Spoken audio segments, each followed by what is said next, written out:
She realized she had been holding her breath again. It was a foolish habit, one she had developed in the 3 months since her wedding. As if by making herself small and silent enough, she might finally become invisible. And invisibility, she had learned, was the only way to survive being the wife of the Duke of Blackwood. Tonight, the great hall of Thornfield Manor blazed with candlelight. Crystal glasses winked.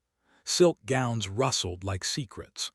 The finest families of the county had gathered for a dinner meant to celebrate the Duke's recent marriage, though no one at the long table seemed to recall that Lady Evelina was the bride in question.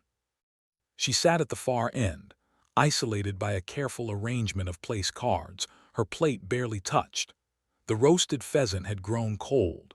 The wine in her glass remained untouched. Across the glittering expanse of silver and linen, her husband leaned toward Lady Marian Ashby, his head inclined with a warmth Evelina had never once received. He laughed. The sound cut through the polite chatter like a blade. Low, rich, genuine. The Duke of Blackwood rarely laughed. In 3 months of marriage, Evelina had seen him smile perhaps twice, and never at her. Yet here he was, his severe features softened, his deep voice murmuring something that made Lady Marian's cheeks flush with pleasure. Evelina's fingers tightened around her napkin. She forced herself to look away, but the whispers had already begun. She caught the words drifting from Lady Pemberton's pursed lips, meant to be discreet but pitched just loudly enough to carry. Such a shame. He obviously married her for the land. The Ashford estates border his own. Everyone knows he never wanted a wife. And now he cannot even pretend, came the murmured reply. Look at him. He hasn't glanced her way all evening. Evelina's throat constricted. She lifted her wine glass with a steady hand, taking a sip that tasted of nothing.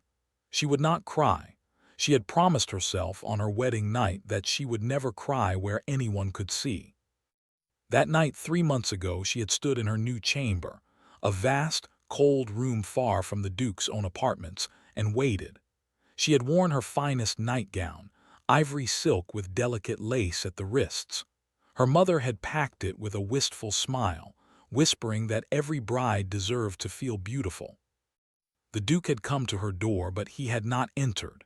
He had stood in the threshold, tall and dark and unreachable, and spoken the words that had since echoed through every silent day.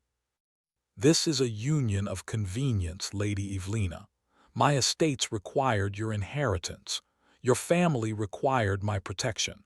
Let us not pretend it is anything more. I will give you my name and my household. I cannot give you anything else. Then he had closed the door, and she had not seen him for a week. Now, seated at this endless dinner, Evelina felt the familiar ache settle deep in her chest. She had spent the first month hopping. She had ordered his favorite dishes. She had learned his schedule and arranged to be in the garden when he took his morning walk. She had worn the blue gown that matched his eyes, hoping he might notice. He had walked past her as though she were a piece of furniture. The second month she had tried tenderness. She had left a small posy of winter roses on his study desk, with a note that read simply, "I hope your day is peaceful." She had waited, breathless, for some acknowledgement. He had never mentioned it. The roses had wilted, and a maid had eventually thrown them away. Now, in the 3rd month, something inside her was beginning to shift. The hope that had burned so brightly was dimming, replaced by a hollow resignation that frightened her more than his coldness ever had. She was becoming used to being nothing. The dinner dragged on. Lady Marian laughed again, her hand briefly touching the Duke's sleeve. Evelina watched her husband's face, the faint crease at the corner of his eyes, the way his shoulders had relaxed. He looked almost young, almost happy. Why could he not look at her that way? The answer came swiftly, cruel and precise. Because you were a transaction, because he never wanted you, because you are not her. Evelina set down her glass. She rose quietly, excusing herself to no one in particular, and slipped out of the hall. The corridor was cold, the stones leaching warmth through her thin slippers.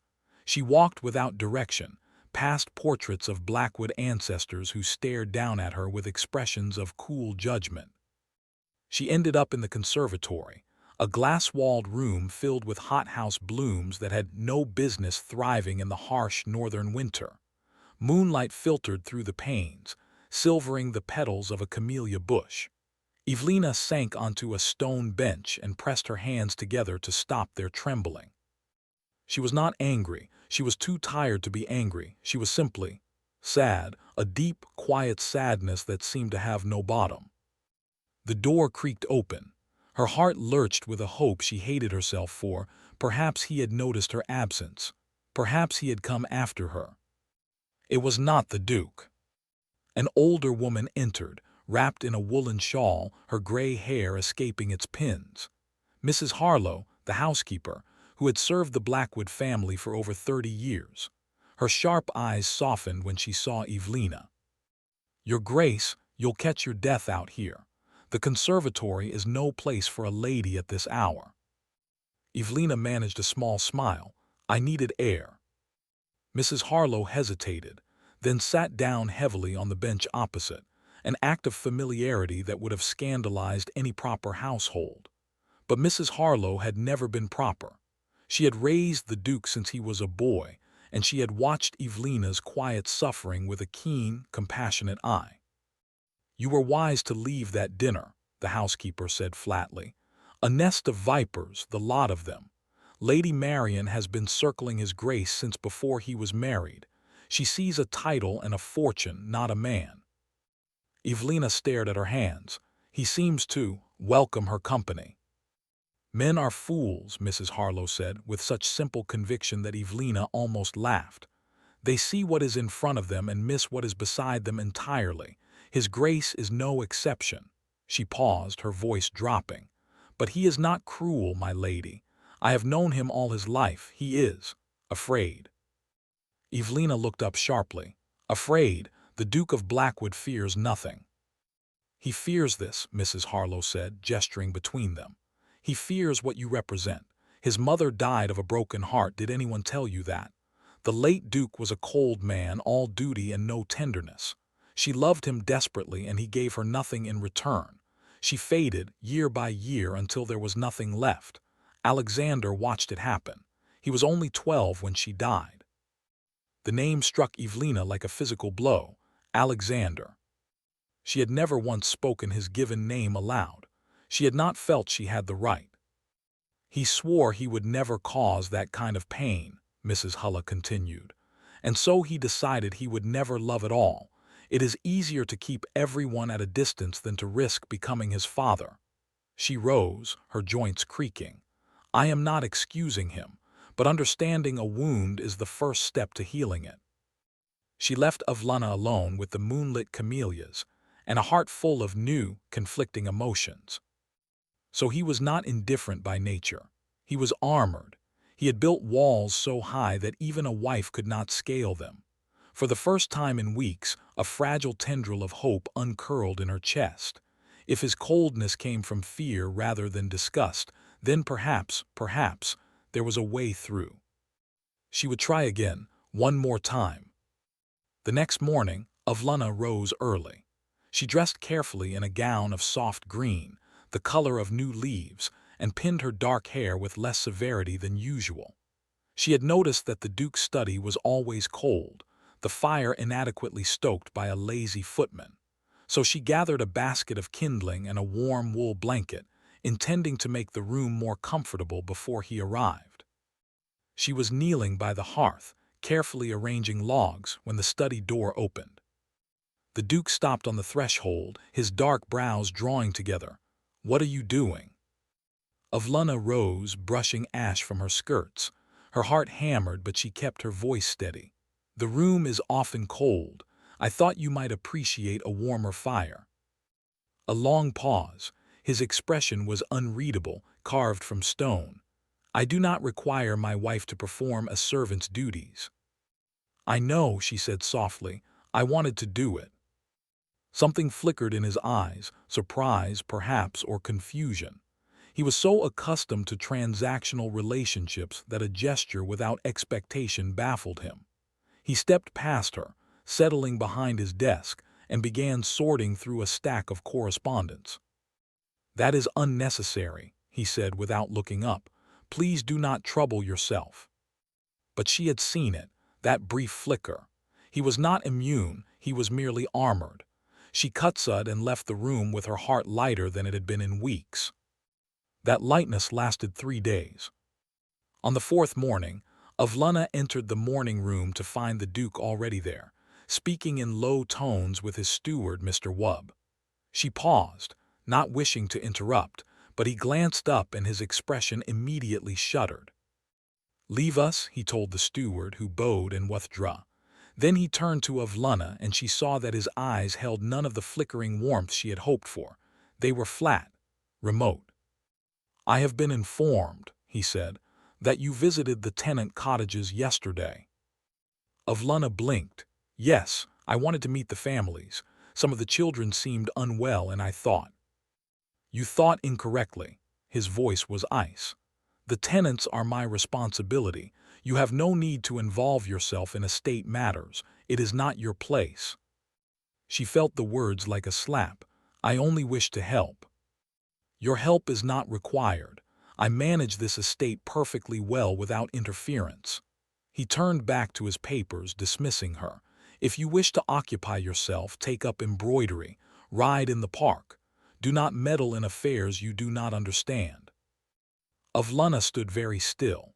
The hope that had unfurled so tentatively withered, curling inward until it was nothing but a dry husk. She had thought she glimpsed a man who might be reached. She had been wrong. "As you wish, your grace," she whispered, and left before he could see her face crumple. That night she did not come down to dinner. She pleaded a headache, and it was not entirely a lie. Her temples throbbed with the effort of holding back tears. She sat in her chamber, staring at the fire, and allowed herself to finally ask the question she had been avoiding. What if he never changes? What if this cold, hollow existence was all she would ever have? She was 22 years old. She had decades of life ahead of her, decades of sitting at empty dinner tables and sleeping in an empty bed and pretending she did not ache for a single kind word. The prospect was unbearable. And so, without conscious decision, something inside her began to close. A door she had kept open for 3 months, hoping he might walk through it, finally swung shut. She would stop hopping. She would stop trying. She would become exactly what he wanted her to be, a ghost in his house, present but unfelt, silent and self-contained. She would learn to live without him.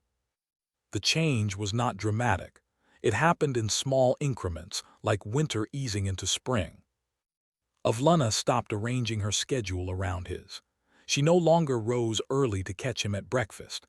She took her meals in the small sitting room attached to her chamber, or sometimes in the village at the home of the vicar's wife, who had become a tentative friend. She stopped wearing the blue gown. She stopped leaving flowers on his desk. She began, instead, to build a life that had nothing to do with him. The tenant cottages, despite his prohibition, drew her. She returned quietly, without fanfare, bringing baskets of bread and herbal remedies. The families welcomed her with surprise and then warmth. They had never had a duchess who cared to know their names. "His Grace doesn't visit," one old woman, Granny Tate, told her bluntly. "He sends the steward. The steward is a decent man, but he's not the Duke. We're just numbers in a ledger to the master of Thunfold." Avluna heard the bitterness in her voice and recognized it. It was the same bitterness she felt herself, the pain of being unseen. She began spending her afternoons in the village. She organized a small school in the church hall, teaching the children their letters. She helped the apothecary gather herbs. She sat with the elderly and listened to their stories. And slowly, without noticing it, she began to smile again. The villagers noticed. The servants noticed. Mrs. Hulla noticed and said nothing, but her eyes crinkled with quiet approval. Only one person did not notice, the Duke. He was absorbed in his own world, estate business, political correspondence, the endless demands of a vast inheritance. He still attended dinners and hunting parties. He still entertained guests at Thunfold, including the ever-present Lady Maron, who had begun to act with a proprietary air that made the other servants whisper behind their hands. But Avlana no longer cared. She was too busy building a life to notice his indifference. The ache was still there, buried deep, but she had learned to breathe around it. The first crack in the Duke's armor appeared on an unremarkable Tuesday afternoon, 6 months after the wedding. He was riding back from a boundary dispute on the northern edge of the estate when he passed through the village. It was market day, the square bustling with stalls and livestock and laughing children. He would normally have ridden straight through, acknowledged with a few curt nods, but something made him pause. Evelina was standing by the baker's stall, a basket on her arm, deep in conversation with a tall, fair-haired man the Duke did not immediately recognize. They were laughing together, actually laughing, and the man's hand rested briefly on her sleeve in a gesture of easy familiarity. Something hot and unpleasant coiled in the Duke's stomach. He pulled his horse to a stop, watching from the shadow of the smithy. The fair-haired man said something that made Evelina duck her head, a faint blush coloring her cheeks. She looked happy, relaxed in a way she had never once looked at Thornfield. The Duke's hands tightened on the reins. He recognized the man now. Lord Tristan Ashby, Marion's younger brother. A charming, feckless youth with a reputation for flirtation and no particular direction in life. What was he doing speaking to Evelina with such familiarity? He told himself it was merely concern for appearances. A duchess should not be seen laughing with unmarried gentlemen in the village square. It would cause talk. He was simply protecting the reputation of his household. But the hot feeling in his stomach did not feel like concern for appearances. He rode on without approaching them, but the image stayed with him. Evelina's smile, her blush, the way she had looked at Lord Tristan as though she were actually seen. Had he ever looked at her that way? Had he ever made her blush? He could not remember. That evening, he found himself lingering outside the small sitting room where she now took her meals. He could hear her voice through the door, speaking with someone, Mrs. Harlow, by the sound of it. She was describing her plans to expand the village school, her tone animated and confident. "And the blacksmith has offered to build the new benches. Isn't that generous? The children will be so pleased." The Duke listened, and a strange sensation crept over him. It took him a moment to identify it: loneliness. He was the master of a vast estate, surrounded by servants and tenants and peers, yet he was standing in a dark corridor, eavesdropping on his own wife, feeling utterly alone. She had built a world that did not include him, and he had no one to blame but himself. He turned away, his jaw tight, and retreated to his study. The fire had gone out. The room was cold, just as she had once tried to make it warm. He stared at the cold hearth for a long moment, remembering her kneeling there with her basket of kindling, her eyes hopeful and uncertain. He had told her it was unnecessary. He had been a fool. The weeks that followed were a slow, bewildering torment. The Duke found himself noticing things he had never noticed before. The way Evelina's laughter carried down the corridor, bright and unguarded, but never in his presence. The way the servants spoke of her with genuine affection. The way she had somehow become the heart of the village, while he remained a distant, untouchable figure that people feared rather than loved. And worst of all, the way Lord Tristan Ashby continued to appear wherever she went. The Duke saw them together at the market again, and at the church fete, and once from his study window, walking along the edge of the woods, their heads bent together in conversation. Each sighting sent a fresh wave of that hot, corrosive feeling through his veins. Jealousy, he recognized it now, though he loathed to name it. Jealousy and something deeper, something that felt terrifyingly like longing. He began to watch her covertly. He noticed the graceful way she moved, the gentle authority she had developed, the kindness that seemed to flow from her without effort. She was beautiful. He had always known that in an abstract way, but now he saw it with painful clarity. Her dark hair, her quiet smile, the steady warmth in her eyes that he had never once been the recipient of. And she no longer looked at him. That was the worst part. In the early months of their marriage, her eyes had followed him everywhere, full of hope and hurt and desperate longing. Now, when they passed in the hall or sat across from each other at the rare formal dinner, her gaze slid over him as though he were no more than a piece of furniture. She was not angry, she was not cold, she was simply indifferent. She had stopped waiting. And the absence of her attention was a wound he did not know how to heal. One rainy evening, driven by a restlessness he could not name, the Duke found himself in the east wing of the manor, a part of the house rarely used. He was not sure what drew him there until he saw the light spilling from beneath a door at the end of the corridor. The door to Evelina's private sitting room. He had never been inside. He had never thought to ask. But now, propelled by something between curiosity and desperation, he pushed the door open. The room was small and warm, utterly unlike the cold grandeur of the rest of the house. A fire crackled in the grate.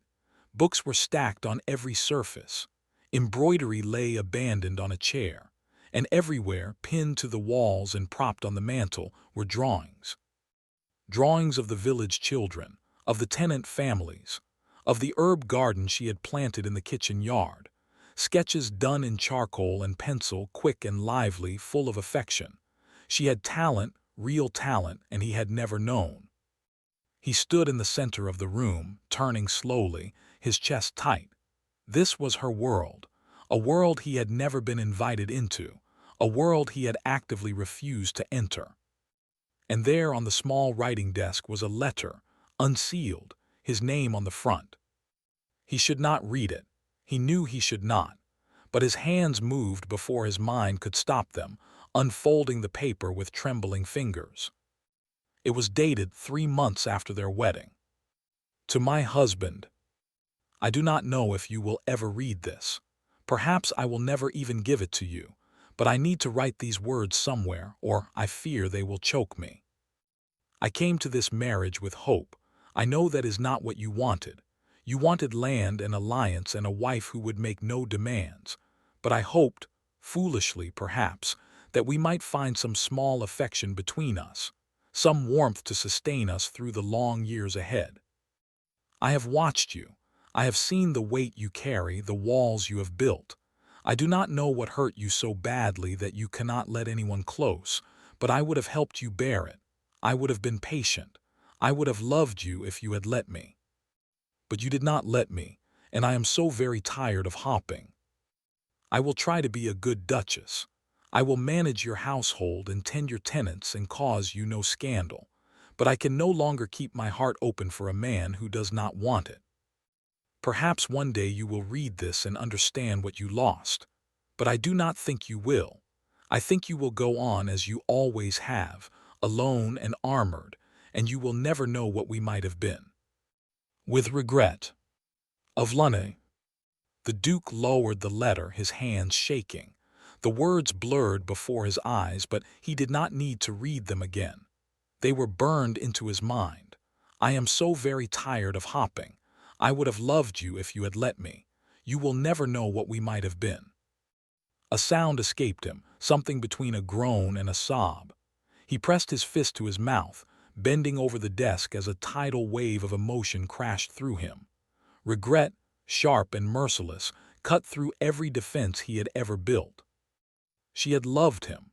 She had offered him everything, and he had thrown it away because he was too afraid to feel. Because he had mistaken walls for strength. Because he had let his mother's tragedy become his own, without ever considering that his wife was not his mother, and he was not his father, and their story did not have to end the same way. He had been a coward. And now it might be too late. He found her in the conservatory, the place she always went when she needed solace. She was standing by the camellia bush, her back to him, a shawl wrapped around her shoulders against the evening chill. She did not turn when he entered. Perhaps she had not heard him. Of Lunay. She stiffened. He saw her shoulders rise slightly, a defensive gesture before she turned. Her face was calm, composed, the face of a duchess, not a wife. "Your Grace, I did not expect you." The formal address cut him like a blade. He stepped closer, his heart pounding with a fear he had not felt since childhood. "I found your letter." Her expression flickered, pain quickly suppressed. "That was not meant for you to read." "I know, I read it anyway." He stopped a few paces from her, close enough to see the faint shadows under her eyes, the slight trembling of her hands. "I am sorry." She blinked, "Sorry." "For everything." His voice was rough, stripped of its usual control. "For the way I have treated you, for the distance, for the coldness, for making you feel invisible in your own home." He drew a ragged breath. "You were right, I was afraid. I have been afraid for so long that I forgot how to be anything else. My mother." "I know about your mother," Avluna said quietly. "Mrs. Hulla told me." He nodded, his jaw tight. "I swore I would never become my father. I thought that if I kept you at a distance I would never cause you the pain he caused her. But I was wrong. All I did was cause you a different pain. A worse one, perhaps." She said nothing. Her eyes were steady, but he saw the glimmer of unshed tears. "I did not know how to let you in," he continued, his voice cracking. "I did not know I was allowed to, and by the time I realized what I was losing, you had already stopped waiting." A single tear slipped down her cheek. She brushed it away quickly, as though embarrassed. "What do you want from me, Alexander?" His heart stopped. She had never used his name before. The sound of it on her lips was both a gift and a wound. "I want you to know," he said, "that I see you now. I see everything you have done for the village, for the tenants, for this household. I see the life you have built, and it shames me that I had no part in it. I see your strength and your grace and your stubborn, generous heart.